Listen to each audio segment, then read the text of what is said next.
प्रदर्शन करें।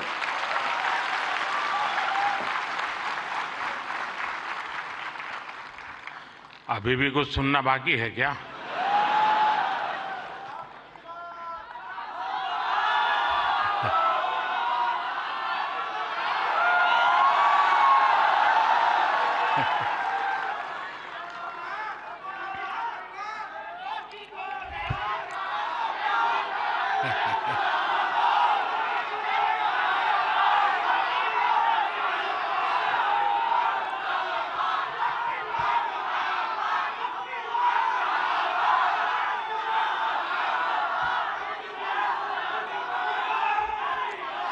कैसे हैं आप सब लोग?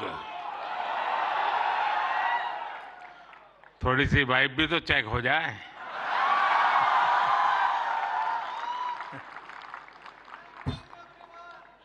इस कार्यक्रम में उपस्थित मंत्रिपरिषद के मेरे साथी अश्विनी वैष्णव जी, जूरी मेंबर्स भाई प्रसून जोशी जी, रूपाली गांगुली जी, देश के कोने कोने से यहां उपस्थित सभी कंटेंट क्रिएटर्स, देश के कोने कोने में इस आयोजन को देख रहे मेरे सभी युवा साथी और सभी अन्य महानुभाव, आप सबका स्वागत है, आप सबका अभिनंदन है। और आप वो लोग हैं जिन्होंने अपनी जगह बनाई है और इसलिए आज उस जगह पे आप हैं, भारत मंडपम।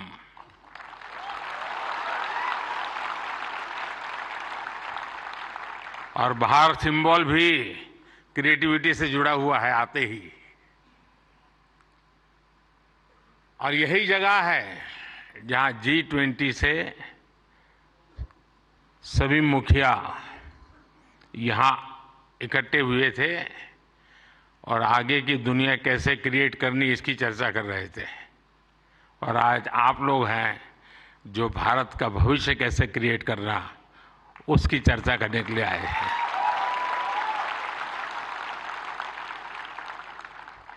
साथियों, जब समय बदलता है, टाइम चेंज होता है, जब नए युग की शुरुआत होती है तो उसके साथ कदम से कदम मिलाना ये देश का दायित्व होता है। आज भारत मंडपम में देश अपने उस दायित्व को पूरा कर रहा है। पहले नेशनल क्रिएटर अवार्ड्स यानी पहला है, ये आयोजन नए दौर को समय से पहले पहचान देने का आयोजन है।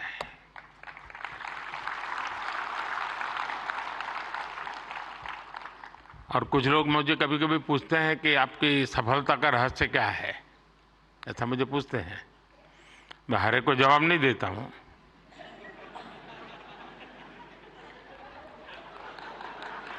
कोई रेस्टोरेंट वाला अपना किचन दिखाता है क्या?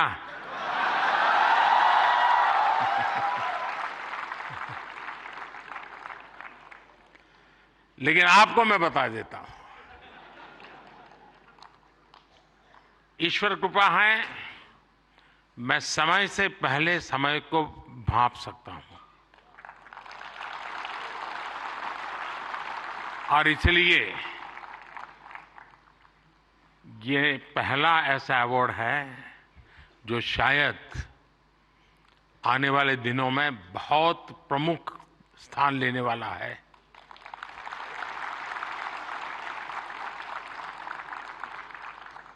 ये इस नए युग को एनर्जाइज कर रहे आप सब युवाओं को सम्मान देना, क्रिएटिविटी को सम्मान देना और समाज की रोजमर्रा की जिंदगी के प्रति जो संवेदनशीलता है उसको सम्मान करने का अवसर है। भविष्य में ये अवार्ड कंटेंट क्रिएटर्स के लिए बहुत बड़ा मोटिवेशन बनेगा। उनके काम को एक बहुत बड़ी पहचान मिलने वाली है।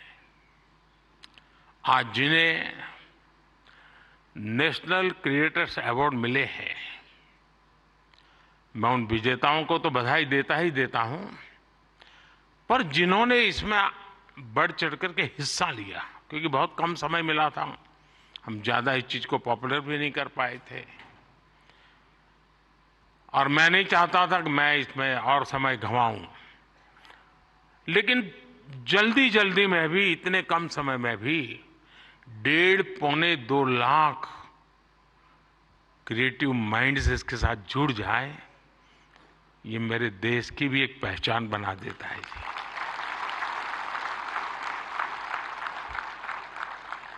और साथियों, आज एक और पवित्र संयोग है। ये पहला नेशनल क्रिएटर्स अवार्ड महाशिवरात्रि के शुभ दिन पर आयोजित हो रहा है।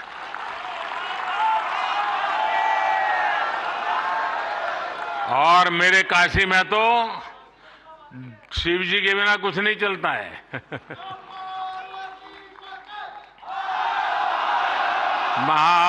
महादेव।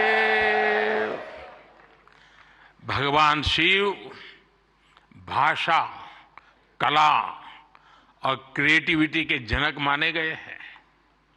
हमारे शिव नटराज है। शिव के डमरू से माहेश्वर सूत्र प्रकट हुए हैं। शिव का तांडव लय और सृजन की नींव रखता है इतिहास। और इसलिए यहां जो क्रिएटर्स हैं, उनके लिए नए सब्जेक्ट मिल जाएंगे। महाशिवरात्रि के दिन ये आयोजन अपने आप में बहुत बड़ा सुखद संयोग है, और मैं आपको भी और देशवासियों को भी महाशिवरात्रि की बहुत बहुत शुभकामनाएं देता हूं। फ्रेंड्स, आज इंटरनेशनल वुमेन्स डे भी है, लेकिन मैं देख रहा हूं पहली बार पुरुष ताली बजा रहे हैं, वरना उनको लगता है हमारा तो कोई डे आता नहीं। आज जो अवार्ड मिले हैं, उनमें भी बहुत सारी बेटियां मैदान मार गई हैं। मैं उनको भी बधाई देता हूं। और भी मैं देख रहा हूं क्रिएटिव वर्ल्ड में हमारे देश की बेटियां, बहुत बड़ी मात्रा में सबको देख रहा हूं। मुझे बहुत गर्व हो रहा है आप लोगों को देख करके। मैं देश की सभी महिलाओं को, बहनों को, बेटियों को इंटरनेशनल वुमेन्स डे की बहुत बहुत बधाई देता हूं।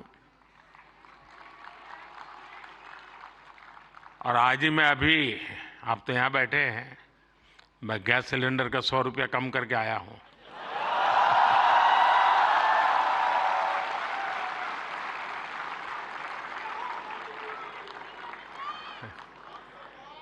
साथियों, किसी भी देश की जर्नी में किसी एक पॉलिसी डिसीजन या एक अभियान का कैसे मल्टीप्लायर इफेक्ट होता है, ये आप सबको देख करके पता चलता है।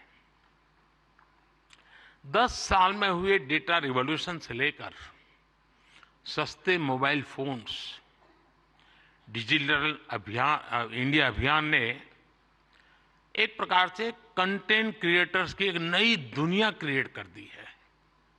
और पहली बार ऐसा हुआ होगा जब किसी सेक्टर की युवा शक्ति ने सरकार को प्रेरित किया हो, सरकार को मजबूर किया हो कि कब तक बैठे रहोगे, इसको भी सोचो।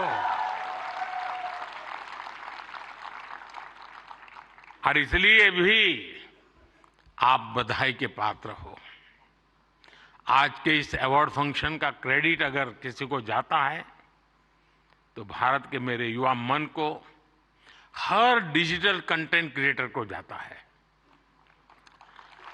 साथियों, भारत का हर कंटेंट क्रिएटर एक और बात को रिप्रेजेंट करता है। हमारे युवाओं को अगर सही दिशा मिले तो वो क्या कुछ नहीं कर सकते हैं। आपने कंटेंट क्रिएशन का कोई कोर्स नहीं किया है ही नहीं तो क्या करोगे।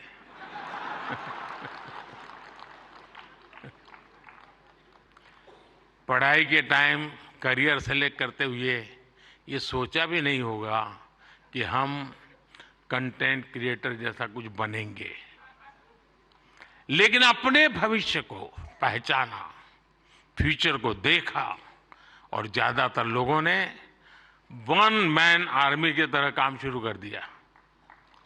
अब ये श्रद्धा को देखिए, खुद अपना मोबाइल लेकर के बैठ जाती है। अपने प्रोजेक्ट में आप ही राइटर, आप ही डायरेक्टर, आप ही प्रोड्यूसर, आप ही एडिटर, यानी आपको ही सब कुछ करना होता है। यानी एक प्रकार से इतनी टैलेंट एक जगह पे जमा हो जाए और फिर वो जब प्रकट हो तो उसका सामर्थ्य कितना हो सकता है अंदाज लगा सकते हैं। आपने आइडियाज गढ़े, इनोवेशन किए और उन्हें स्क्रीन पर जीवंत बनाया। आपने दुनिया को न केवल अपनी क्षमता से परिचित करवाया बल्कि लोगों को दुनिया भी दिखाई। आपने जो हिम्मत दिखाई उसी के कारण आज आप सब यहां पहुंचे हैं और देश बड़ी आशा के साथ आपको देख रहा है। आपका कंटेंट आज पूरे भारत में जबरदस्त इंपैक्ट क्रिएट कर रहा है। आप एक तरह से इंटरनेट के एमवीपी,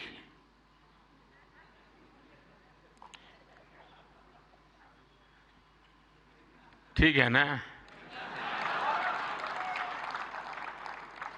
थोड़ा दिमाग खपाओ, क्रिएटिविटी बताओ अपना। जब मैं आपको एमवीपी कहता हूं मतलब मोस्ट वैल्यूएबल पर्सन बन गए। साथियों, आप सभी जानते हैं कि जब कंटेंट और क्रिएटिविटी आपस में कोलैबोरेट करते हैं तो इससे एंगेजमेंट बढ़ती है। जब कंटेंट डिजिटल से कोलैब करता है तो ट्रांसफॉर्मेशन आता है। जब कंटेंट पर्पस से कोलैब करता है तो इससे इंपैक्ट दिखता है। और आज जब आप लोग यहां आए हैं तो मुझे भी बहुत सारे विषयों पर आप लोगों से कोलैब रिक्वेस्ट करनी है।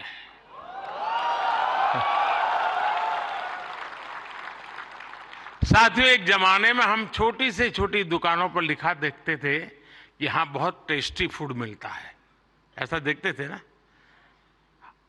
कोई भी कहे वहां क्यों खाना तो बोले टेस्टी फूड है। लेकिन आज हम देखते हैं कि दुकान वाले लिखते हैं कि यहां हेल्दी फूड मिलता है।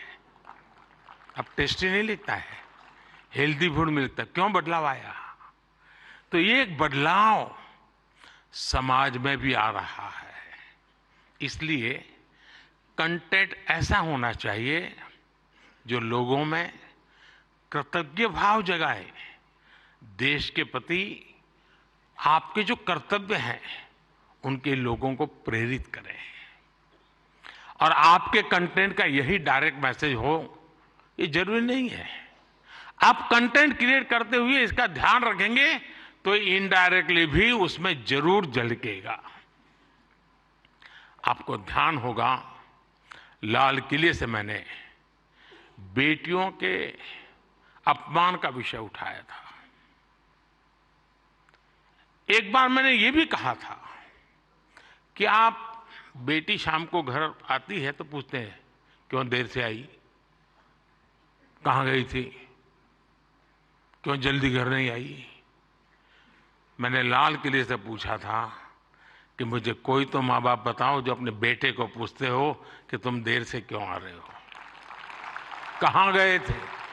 बेटी को सब पूछते हैं, बेटे को कोई नहीं पूछता है। मैं कंटेंट क्रिएटर से कहता हूं, इस बात को आगे कैसे बढ़ाएं, एक माहौल कैसे बनाएं। समान जिम्मेवारी होनी चाहिए। बेटी देर से आए तो भूकंप हो जाए, और बेटा देर से आए, बेटा खाना तो खाया था ना। क्यों भाई? कहने का हमारा मतलब है साथियों कि हमने समाज के साथ जुड़ना है, और इस भावना को घर घर पहुंचाने में आप जैसे साथी बहुत अच्छे ढंग से इसको कर सकते हैं। देखिए, आज महिला दिवस पर आप इस संकल्प को फिर दोहरा सकते हैं। हमारे देश की नारी शक्ति का सामर्थ्य कितना ज्यादा है, वो भी आपके कंटेंट का हिस्सा, प्रमुख हिस्सा हो सकता है। मैं जरूर दावे से कहता हूं जी, आप में से कोई थोड़ा क्रिएटिव माइंड के साथ सुबह से रात तक माँ क्या करती है उसी को थोड़ा रिकॉर्ड करके उसको एडिट करके रखें। देखने वाले उस परिवार के बच्चे चौंक जाएंगे, अच्छा माँ इतना काम करती है। एक साथ करती हैं, यानी आपके पास एक ताकत है, आप इसको ऐसे प्रस्तुत कर सकते हैं। उसी प्रकार से जैसे गांव की जो जिंदगी है, आपने देखा होगा इकोनॉमिक एक्टिविटी में गांव की महिलाएं बहुत बड़ी मात्रा में जुड़ी हुई थी। ये वेस्टर्न लोगों की जो सोच है ना कि भारत में वर्किंग वुमेन नहीं है, अरे भाई वर्किंग वुमेन छोड़, भारत में महिला है तभी तो संसार चल पा रहा है जी।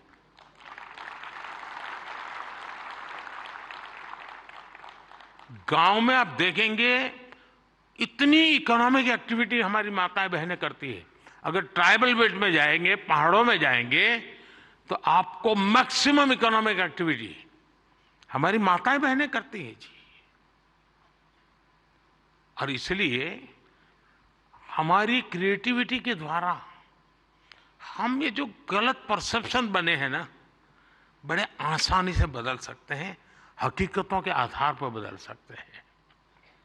और मैं मानता हूं हम इसको करना चाहिए। अगर एक दिन की जीवन की सिर्फ साइकिल को हम दिखाएं तो पता चलेगा कि हमारे यहाँ पशुपालक हो, किसान महिला हो, मजदूरी करने वाली महिला हो, कैसे काम करती, कितनी मेहनत करती है। साथियों, स्वच्छ भारत की सफलता से आप सभी परिचित हैं और आपने उसमें सहयोग भी किया है, लेकिन ये तो निरंतर चलने वाला जन आंदोलन है। कहीं पर भी कोई सफाई की अच्छी चीज आती है, अब जैसे मैंने अभी एक रील देखा, कोई टाइगर पानी पीने जा रहा है और उसमें प्लास्टिक की बोतल देखता है, तो टाइगर मुंह से प्लास्टिक का बोतल उठाता है और कहीं पर जगह पे छोड़ने के लिए चला जा रहा है। अब इसका मतलब मोदी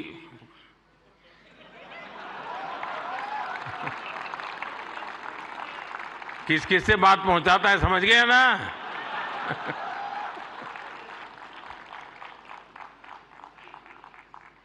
अब उसके माध्यम से आप भी पहुंचा सकते हैं, और इसलिए आप इस विषय पर भी लगातार कुछ न कुछ जरूर करते रहिए। एक अहम विषय भी मैं आपसे स्पर्श करना चाहता हूं दोस्तों। ये छोटी छोटी चीजें जो मेरे मन को छूती है, मेरा मन करता है कि क्रिएटिव माइंड के लोग हैं तो शायद मैं मन खोल करके बातें भी कर सकता हूं। मैं भाषण नहीं कर रहा मुझे। जैसे मेंटल हेल्थ, ये बहुत ही छूने वाला विषय जी। और वैसे तो डिजिटल प्लेटफॉर्म पर काफी कंटेंट हंसी मजाक से जुड़ा होता है, लेकिन कई अन्य गंभीर विषय भी होते हैं। मैं देखता हूं मेंटल हेल्थ को लेकर, बहुत बधाई हो आपको, बहुत बधाई हो, बहुत बधाई हो, बहुत बधाई हो। मैं नहीं कह रहा हूं नहीं बनाते हैं, मैंने बोला ही नहीं है जी, मैं ऐसी गलती नहीं कर सकता हूं। मुझे मेरे देश के टैलेंट पे भरोसा है, मुझे मेरे देश के लोगों की संवेदनशीलता मुझसे जरा भी कम नहीं है।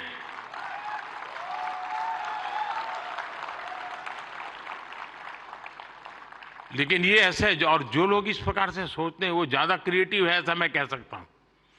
क्योंकि मेंटल हेल्थ को लेकर काफी क्रिएटर्स बहुत अच्छा काम कर भी रहे हैं, लेकिन अभी हमें इस पर और ज्यादा काम करने की जरूरत है। और हो सके तो लोकल लैंग्वेज, गांव के अंदर एक परिवार में अगर ऐसा बच्चा है, उनके लिए क्या हो सकता है। बड़े शहर में 5 स्टार दुनिया में तो होगा, क्योंकि उनकी जिंदगी में ये बहुत जरूरी है जी। उसी प्रकार से एक बहुत बड़ा महत्वपूर्ण विषय है बच्चों में स्ट्रेस का। हमें पता नहीं होता है, पहले तो हमारा जॉइंट फैमिली होता था और बच्चे कभी दादी संभाल लेती थी, कभी दादा संभाल लेते थे, कभी नाना, कभी चाचा चाची, भाभी भाई। अब माइक्रो फैमिली है, दोनों लोग चले गए हैं, आया के पास बैठा है, पता नहीं उसको स्ट्रेस का क्या स्थिति है, कुछ पता नहीं है।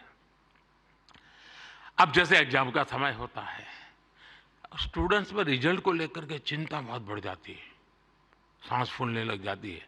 रिजल्ट आने पर फोन पर दोस्तों तो कह रहे जैसे रिजल्ट अभी आ गया हो, लेकिन धीरे धीरे धीरे पारा गर्म हो जाता है। मैंने कोई 12-15 साल पहले एक छोटी सी फिल्म देखी थी। उस जमाने में तो उतना वीडियो कोई पॉपुलर नहीं था, लेकिन मेरी ये रुचि है जानना, समझना, सीखना। और उसमें ये बताया गया था कि कुछ भी गलत निर्णय लेने से पहले बेहतर जीवन जीना ज्यादा आसान है और कितना जीवन सुंदर बनता है। और उस बच्चे को एग्जाम देनी होती थी, उसको लगता है ये सब मैं नहीं कर पाऊंगा, तो आत्महत्या करने के लिए सोचता है। शायद उसके जो क्रिएटर होंगे उसको याद आ जाएगा, मुझे पूरा याद नहीं, क्योंकि मैंने 15-16 साल पहले इसको, 20 साल हो गए होंगे। तो उसको मन करता है कि मैं रस्से से टांग करके जान दे दूं, तो रस्सा खरीदने जाता है। तो वो उसे पूछता है कितने फीट चाहिए लंबा, तो वो सोचता है फीट क्या होता है, तो जाके पढ़ाई करता है, यार फीट ऐसे होता है। फिर वो कहता है उसको वो हुक चाहिए, तो लोहे का चाहिए, कैसा चाहिए, उसकी पढ़ाई का। फिर उसके ध्यान में आता है यार मरने से ज्यादा तो पढ़ना सरल है। बहुत ही अच्छी फिल्म बनाई है उसने, हार्डली 7-8 मिनट की होगी। लेकिन जब मैंने उसको देखा, और वो ये जो आत्महत्या करने का मूड बन जाता है बच्चों का, छोटी सी चीज है लेकिन उसके जिंदगी को एक नई राह दिखा देती है। अब आप भी जानते हैं मैं परीक्षा पे चर्चा का कार्यक्रम करता हूं। आपको लगता है कई लोगों को मजाक उड़ेगा, गया यार के प्राइम मिनिस्टर है, बच्चों के साथ परीक्षा पे चर्चा करता रहता है, फालतू समय का। मैं जानता हूं दोस्तों को, मैं कोई सरकारी सर्कुलर नीचे निकाल करके बच्चों की जिंदगी नहीं बना सकता। मुझे उनके साथ जुड़ना पड़ेगा, उनको जानना पड़ेगा, जी जान से जुटना पड़ेगा। और उस समय यानी बारिश के बाद अगर मैं खेत में काम करूं तो काम का है, परीक्षा के दिनों में उसकी बड़ी ताकत होती है। और इसलिए मैं हर साल रेगुलरली ये कार्यक्रम करता हूं, क्योंकि मेरे मन में यही होता है कि इन बच्चों के साथ मैं कुछ बातें करूं, खुल करके बातें करूं। हो सकता है किसी को एक आध चीज काम आ जाए, उनके मन को छू जाए, उनका हाथ पकड़े, उनकी हैंड होल्डिंग करे, उनके माँ बाप को लगे, टीचर को लगे। साथियों ये सारे काम मैं तो रील बनाने के लिए समय नहीं निकाल सकता, तो मैं ऐसे काम कर लेता हूं, लेकिन आप तो वो भी कर सकते हैं जी। क्या हम ऐसा कंटेंट और ज्यादा बना सकते हैं जो यूथ में ड्रग्स के नेगेटिव इफेक्ट्स को लेकर अवेयरनेस लाए।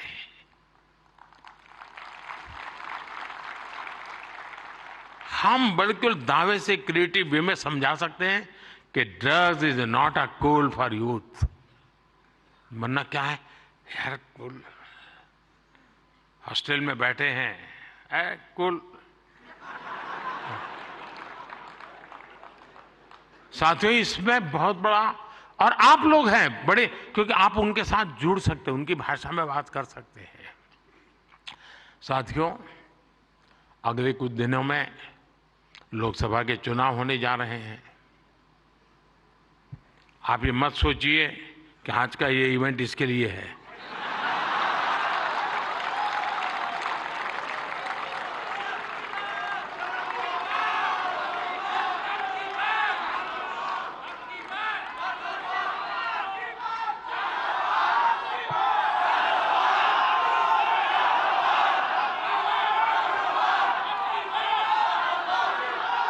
और मैं आपको गारंटी देता हूं कि हो सका तो नेक्स्ट शिवरात्रि पर भी, या तो डेट कोई और हो सकती है, या ऐसा कार्यक्रम मैं ही करूंगा।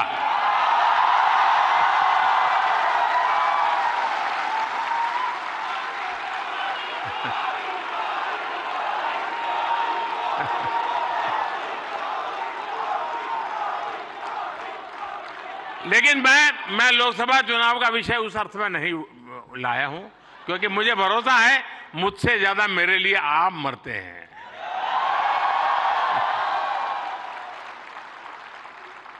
और आप मेरे लिए इसलिए मरते हैं क्योंकि मैं आपके लिए जीता हूं, और जो अपने लिए नहीं जीता है उसके लिए मरने वाले बहुत होते हैं जी।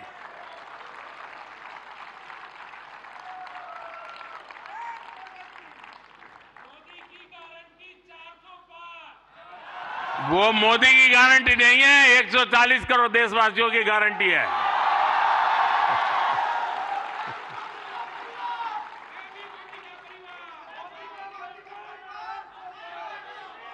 ये बात सही है, ये मेरा परिवार है। साथियों, मैं जो लोकसभा चुनाव की बात कर रहा था, और एक क्रिएटिव वर्ल्ड के लोग बहुत बड़ा काम कर सकते हैं। क्या हम ऐसा कुछ कर सकते हैं कि हमारे यूथ और खास करके हमारे फर्स्ट टाइम वोटर, उनको हम जागरूक करने के लिए क्या कर सकते हैं, और उसको पता हो कि वोट देना यानी किसी को जिताना हराने का काम नहीं है जी। वोट देने का मतलब है तुम इतने बड़े देश की निर्णय प्रक्रिया के हिस्सेदार बने हो। तुम देश का भविष्य बनाने वाले एक महत्वपूर्ण पार्टनर हो। ये उस तक पहुंचना जरूरी है जी। उसको कभी ये मत कहिए किसको वोट दो, लेकिन आप उसको जरूर कहिए कि वोट तो देना ही चाहिए। वो तय करेगा किसको देना किसको नहीं देना, वो तय करेगा, लेकिन वोट देना चाहिए, ये उसको जरूर कहना चाहिए। और मैं मानता हूं हमारे देश में, दुनिया के देश जहां जैसे जैसे समृद्धि बढ़ती गई, वोटिंग पैटर्न घटती गई। दुनिया में देश समृद्ध हुए, लेकिन अलग अलग व्यवस्थाओं ने समृद्धि तक ले गए और बाद में लोकतंत्र की दिशा में गए। भारत 100% लोकतंत्र के ही अधिष्ठान को लेकर के समृद्ध राष्ट्र बनने के सपने को लेकर के चला है, और दुनिया के लिए मॉडल बनने वाला है जी। ये दुनिया के लिए बहुत बड़ा मॉडल बनने वाला है, लेकिन उसमें मुझे मेरे देश के नौजवानों की भागीदारी चाहिए। 18, 19, 20, 21 साल के जैसे साथियों, हम अपने आसपास देखते हैं कि जो दिव्यांगजन होते हैं, स्पेशली एबल्ड होते हैं, उसमें बहुत प्रतिभा होती है, टैलेंट होता है। आप उनके लिए भी एक बड़ा माध्यम बन सकते हैं, उन्हें सपोर्ट कर सकते हैं। हमारे दिव्यांगजनों में जो इनहेरेंट ताकत होती है, उसे बाहर लाने की आवश्यकता है। उसे भी सोशल मीडिया की शक्ति से जोड़ने की जरूरत है। साथियों, एक और विषय है भारत का इन्फ्लुएंस, भारत के बाहर और ज्यादा बढ़ाने का। आज दुनिया में आप में से जो भी परिचित होंगे विश्व के साथ, आज भारत का तिरंगे का बहुत आन बान शान है, भारत के पासपोर्ट की आन बान शान है कि नहीं है? है ना? आपने देखा होगा यूक्रेन से बच्चे जब निकल रहे थे, तिरंगा झंडा दिखा दिया, काम चल जाता था जी।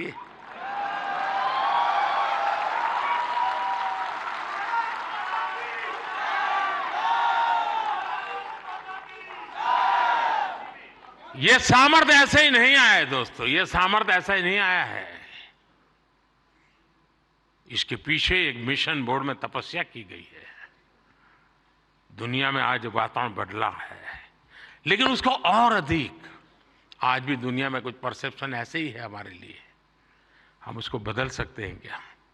और मैं मानता हूं, मुझे याद है मैं एक बार किसी एक देश में गया था, तो एक इंटरप्रेटर मेरे साथ था। तो परिचय वो कंप्यूटर इंजीनियर था, तो उस सरकार में काम करता था। तो मेरी मदद की उसने, 3-4 दिन मेरे साथ था वो, तो परिचय हो गया। तो आखिर में उसने कहा, साहब आपको बुरा न लगे तो एक सवाल पूछना चाहता हूँ। मैंने कहा क्या? नहीं साहब, आपको बुरा नहीं लगेगा ना? मैं कहा नहीं ये दोस्त, 3-4 दिन से आप देख रहे हो, बुरा लगने का सवाल नहीं, आप जरूर पूछिए। नहीं रहने दो साहब, नहीं पूछता हूँ। नहीं मैंने कहा पूछो यार। उसने कहा साहब, क्या अभी भी आपके देश में सांप सपेरे जादू टोना यही होता है क्या? ये मुझे पूछा गया सवाल था जी। मैंने कहा देख दोस्त, हमारे लोग तो उस जमाने में तो बड़े ताकतवर थे, तो सांप बाप उनके लिए बड़ा बाएं हाथ का खेल था। अब मैंने कहा हमारी ताकत बहुत कम हो गई है, और धीरे धीरे करके मैंने कहा वो माउस पे आ गए हैं। लेकिन मैंने कहा वो माउस से पूरी दुनिया को हिलाते हैं।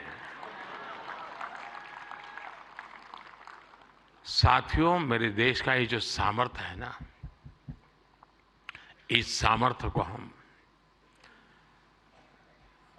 आज अगर विदेश में बैठे किसी शख्स को, मैं समझता हूं हमारे सामर्थ्य से आकर्षित करें, उनको लाने की दिशा में हमारा काम हो, हम अपने कंटेंट को ऐसा क्रिएट कर सकते हैं। आप पूरी दुनिया में भारत के डिजिटल एम्बेसडर्स हैं दोस्तों, और मैं मानता हूं ये बहुत बड़ी ताकत है। आप फ्रिक्शन ऑफ सेकंड दुनिया में पहुंच सकते हैं। आप वोकल फॉर लोकल के ब्रांड एम्बेसडर्स हैं। मैं कल श्रीनगर में गया था, तो एक नौजवान से मेरी बातचीत हो रही थी। मैं हैरान हूं, जो वो सिर्फ शहद का काम करता है, मधुमक्खी पालन का काम करता है, और आज ग्लोबली उसने अपनी एक ब्रांड पहुंचा दी है जी, जस्ट डिजिटल वर्ल्ड के माध्यम से। और इसलिए साथियों, आइए हम एक साथ मिलकर एक क्रिएट ऑन इंडिया मूवमेंट, मैं बहुत जिम्मेवारी के साथ आप लोगों से अपेक्षा कर रहा हूं, क्रिएट ऑन इंडिया मूवमेंट की शुरुआत करें।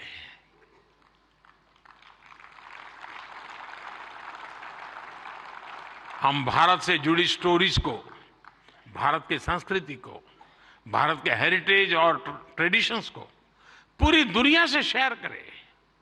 हम भारत की अपनी स्टोरी सबको सुनाएं। Let us create on India and create for the world. आप ऐसा कंटेंट क्रिएट करिए जो आपके साथ ही आपके देश, हम सबका देश भारत को भी ज्यादा से ज्यादा लाइक्स दे। और इसके लिए हमें ग्लोबल ऑडियंस को भी एंगेज करना होगा, दुनिया की यूनिवर्सिटीज के साथ, दुनिया के नौजवानों के साथ जुड़ना होगा। आज पूरी दुनिया में लोग भारत के बारे में जानना चाहते हैं। आप में से कई लोग विदेशी भाषा को जानते हैं, नहीं जानते होंगे तो आपको एआई की मदद से काम हो सकता है। कुछ लोग सीख भी सकते हैं। आप ज्यादा से ज्यादा यूएन लैंग्वेज में, जर्मन, फ्रेंच, स्पेनिश जैसे लैंग्वेज में कंटेंट बनाएंगे तो आपकी और भारत की भी रीच बढ़ेगी। हमारे अड़ोस पड़ोस के देश हैं, उनकी भाषाओं में हम कुछ करें, हमारी एक अलग पहचान बनेगी। और आपने देखा होगा पिछले दिनों बड़ा महत्वपूर्ण डिसीजन हमने लिया है। मैं भी कुछ दिन पहले बिल गेट्स के साथ गप्पे मार रहा था, तो ऐसे ही एआई वगैरह सारे विषयों पे बहुत चर्चा निकली। कभी उसके विषय में जरूर आपको पता चलेगा। लेकिन हमने अभी कल ही एक डिसीजन लिया है। हम एआई मिशन को, और मैं मानता हूं दुनिया देख रही है कि भारत एआई में क्या काम करेगा, क्योंकि भारत लीड करेगा, मान के चलिए दोस्तों, क्योंकि मैं आपके भरोसे बोल रहा हूं। उसी प्रकार से आपने देखा होगा सेमीकंडक्टर, जिस प्रकार से भारत सेमीकंडक्टर की दुनिया में आगे बढ़ रहा है, और मैं बताता हूं कि हम 2G 4G वगैरह में बहुत पीछे रह गए, 5G में हमने लीड कर लिया। वैसा ही हम बहुत तेजी से सेमीकंडक्टर की दुनिया में, हम दुनिया में अपनी जगह बना लेंगे दोस्तों, और देखते ही देखते हम छा जाएंगे। और ये मोदी के कारण नहीं, मेरे देश के नौजवानों के कारण, मेरे देश के टैलेंट के कारण। इतना सामर्थ्य है। मोदी तो सिर्फ अवसर देता है, रास्ते से कांटे हटा देता है, ताकि मेरा देश का नौजवान तेज गति से आगे बढ़ चले। और इसलिए मैं चाहता हूं, जैसे हमारे पड़ोस के देश है, उनकी भाषा है, उनके साथ उनकी सोच समझ के अनुकूल हम जितनी चीजें पहुंचाएंगे, मैं समझता हूं हमारा नाता और जुड़ेगा। हमें अपना विस्तार करना है, अपना प्रभाव पैदा करना है दोस्तों, और ये क्रिएटिव वर्ल्ड बहुत अच्छी तरह कर सकता है। और एआई की ताकत आप जानते हैं, आजकल देखा होगा, मैं अभी जो आपसे बात कर रहा हूं, कुछ ही समय में वो आपको हिंदुस्तान की 8-10 लैंग्वेजेज में ये मेरी सारी बातें आपको मिल जाएगी, क्योंकि मैं एआई का उपयोग करता हूं। आपके साथ अगर यहाँ आते जाते मेरा फोटो निकल गया, तो आप एआई के माध्यम से वो फोटो अपनी कलेक्ट कर सकते हैं। नमो ऐप पर जाएंगे, फोटो बूथ पे चले जाएंगे, आराम से आपको मिल जाएगी मेरी फोटो। आज से 5 साल पहले कहीं मिल गए होंगे, एक कोने में मुझे देख रहे, आपकी एक आंख फोटो में आई है, तो भी वो आपको खींच करके ले आएगा वहां। ये एआई की ताकत है, हमारे देश के नौजवानों की ताकत है। और इसलिए मैं कहता हूं सबको कि भारत के पास ये सामर्थ्य है, हम इस सामर्थ्य को लेकर के आगे जाना चाहते हैं, और नेशनल इंटरनेशनल लेवल पर भारत की एक छवि नई ऊंचाई पर ले जाने का काम हम अपनी इस क्रिएटिविटी से कर सकते हैं। एक फूड क्रिएटर किसी को मुंबई के बड़ा पाव की मशहूर दुकान तक पहुंचा सकता है। एक फैशन डिजाइनर दुनिया भर को ये बता सकता है कि भारत के कलाकारों की खूबी क्या होती है। एक टेक क्रिएटर पूरी दुनिया को बता सकता है कि मेक इन इंडिया से हम क्या बना रहे हैं और भारत में इनोवेशन कैसे बढ़ रहा है। एक गांव में बैठा ट्रैवल ब्लॉगर भी विदेश में बैठे किसी व्यक्ति को अपने वीडियो से हिंदुस्तान की यात्रा के लिए मोटिवेट कर सकता है। हमारे भारत में तो इतने अलग अलग तरह के मेले होते हैं, हर एक पर्व में अपनी एक स्टोरी होती है और दुनिया उसे जानना चाहती है। जो लोग भारत को जानना चाहते हैं, भारत के कोने कोने को जानना चाहते हैं, उनकी भी आप बहुत मदद कर सकते हैं। साथियों, इन सारे प्रयासों में आपकी स्टाइल, आपका प्रेजेंटेशन, आपका प्रोडक्ट, आपके फैक्ट्स, अगर मैं मानता हूं हकीकतों विषय में कॉम्प्रोमाइज कभी मत कीजिए। आप देखिए, एक यूनिक अंदाज में आप जाएंगे। अब देखिए, आर्टिफैक्ट्स तो बहुत होते हैं, आर्कियोलॉजी वाले ने बहुत चीजें निकाली होती है, लेकिन जो म्यूजियोलॉजी जानता है ना, वो जब उसको बनाता है, रखता है, तो हम उस युग में पहुंच जाते हैं। 300 साल पुरानी चीज देखते हैं तो लगता है कि मैं उस समय जी रहा हूं। क्रिएटिविटी की ये ताकत होती है दोस्तों, और मैं चाहता हूं कि मेरे देश के भीतर वो क्रिएटिविटी है जो मेरे देश का भाग्य बदलने के लिए एक बहुत बड़ा कैटलिक एजेंट बन सकता है। और इसी भावना से मैं आज आप सबको मिला, आप सबको बुलाया। आप बहुत ही कम नोटिस से आए, आपने कुछ करके दिखाया है। जूरी को भी मैं बधाई देता हूं, क्योंकि 1.5-2 लाख लोगों की एक एक बारीकी को पहुंचाना बड़ा कठिन काम है। लेकिन आने वाले दिनों में ये काम और अधिक अच्छे ढंग से, अधिक साइंटिफिक ढंग से हम कर पाएंगे। मैं फिर एक बार आप सबको बहुत बहुत शुभकामनाएं देता हूं। बहुत बहुत धन्यवाद।